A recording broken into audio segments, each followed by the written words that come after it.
Eu sou Mário Persona e essas são as respostas que eu dei aos que me perguntaram sobre a Bíblia. Você escreveu que entendeu que deve se apartar da denominação religiosa que frequenta para estar congregada somente ao nome do Senhor Jesus Cristo. Porém, a sua dúvida é o que fazer, já que o seu marido não concorda com isso e acredita que o que você tem lido e escutado não tem base bíblica.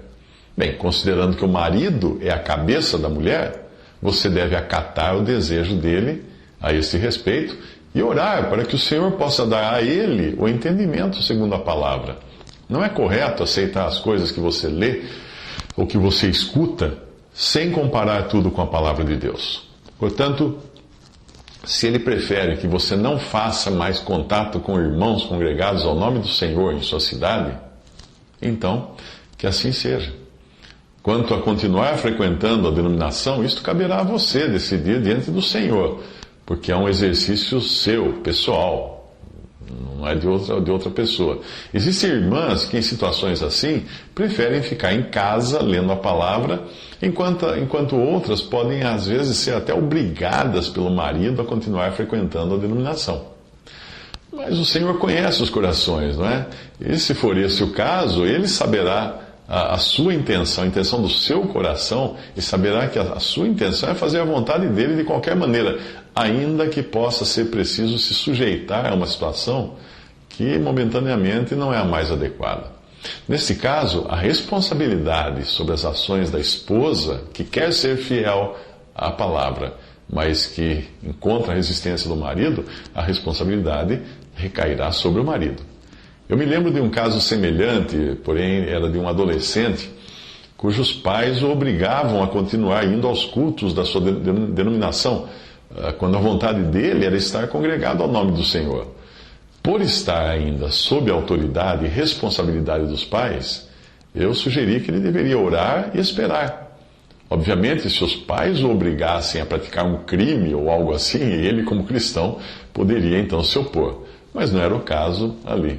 Os pais queriam obrigá-lo apenas a segui-los na denominação que frequentavam.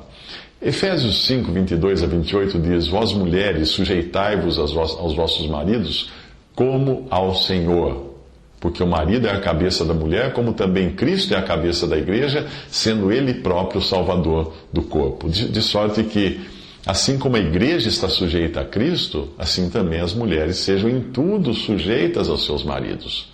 Vós, maridos, amai vossas mulheres, como também Cristo amou a igreja e a si mesmo se entregou por ela, para santificar, purificando-a com a lavagem da água pela palavra, para apresentar a si mesmo igreja gloriosa, sem mácula, nem ruga, nem coisa semelhante, mas santa e irrepreensível. Assim devem os maridos amar suas próprias mulheres como a seus próprios corpos. Quem ama sua mulher, ama-se a si mesmo. 1 Pedro 3,1 diz: Semelhantemente vós mulheres sede sujeitas aos vossos próprios maridos, para que também, se alguns não obedecem à palavra, pelo porte de suas mulheres sejam ganhos sem palavra.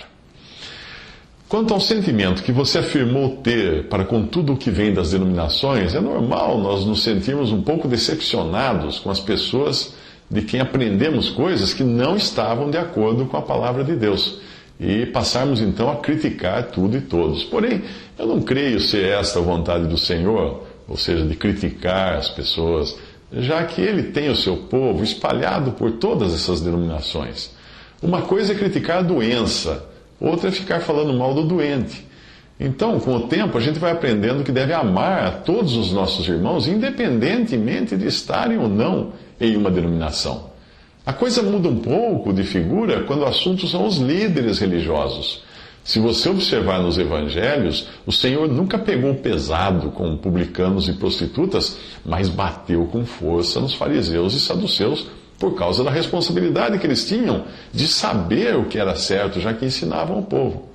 Mas até mesmo ele sabia diferenciar uns de outros, porque tratou muito bem Nicodemos, que era um fariseu, em João 3,1, o chefe da sinagoga, que foi pedir a ele que ressuscitasse sua filha, que havia morrido, em Mateus 9,18.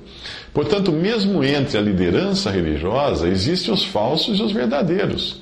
Apenas nesse caso, nós devemos ser um pouco mais escrupulosos antes de impor as mãos precipitadamente sobre alguém, como fala 1 Timóteo 5:22.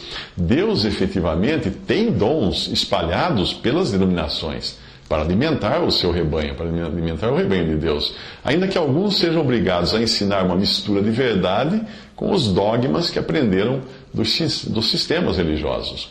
Mas se não fosse por esses, as ovelhas pereceriam de fome. O triste é que, por suas congregações terem sempre um homem à frente, Deus não pode fazer com que falem 2 ou 3 profetas e os outros julguem, como é a instrução dada em 1 Coríntios 14:29, para as reuniões da igreja. Os irmãos perdem muito com isso, porque o que está à frente pode ter o dom de evangelista, por exemplo. E aí aquela congregação nunca vai sair do básico. Ou então ele tem o dom de mestre, e eles nunca serem consolados como faria um que tivesse o dom de pastor. Ou então ter um dom de pastor, esse que fica à frente, e aí eles nunca aprenderem a palavra com profundidade, como seria o caso de alguém com dom de mestre ensinando. Além disso, por ser praticamente proibido que outros julguem, ninguém julgar aquele homem que está lá na frente, os irmãos ficam sujeitos ao erro, sem julgamento, sendo obrigados a acatar tudo o que o líder lhes disser. Mas mesmo assim, nós precisamos dar um desconto para o irmão que está à frente, porque para muitos deles estar ali é um fardo.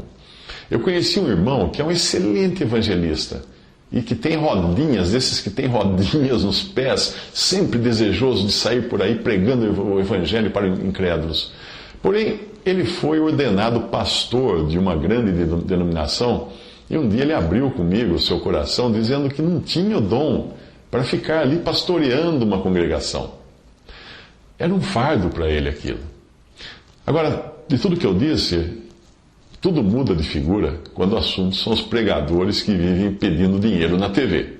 Aí nós já não estamos mais falando de irmãos que fazem a obra de Deus, ainda que inocentemente influenciados por ensinamentos que receberam dos sistemas religiosos aos quais pertencem. Mas aí nós estaremos falando de verdadeiros lobos interessados em se alimentar do rebanho, em comer a gordura das ovelhas. Eu creio que você saberá discernir a diferença entre um e outro, né? Paulo previu isso, Atos 20, 29 e 33, ele disse: porque eu sei isto, que depois de minha partida entrarão no meio de vós lobos cruéis, que não pouparão o rebanho, e que dentre vós mesmos se levantarão homens que falarão coisas perversas para atraírem os discípulos após si. Portanto, vigiai, lembrando-vos de que durante 3 anos não cessei, noite e dia, de admoestar com lágrimas a cada um de vós. Agora, pois, irmãos, encomendo-vos a Deus e a palavra da sua graça, a Ele que é poderoso para vos edificar e dar herança entre todos os santificados. De ninguém cobicei a prata, nem o ouro, nem o vestuário.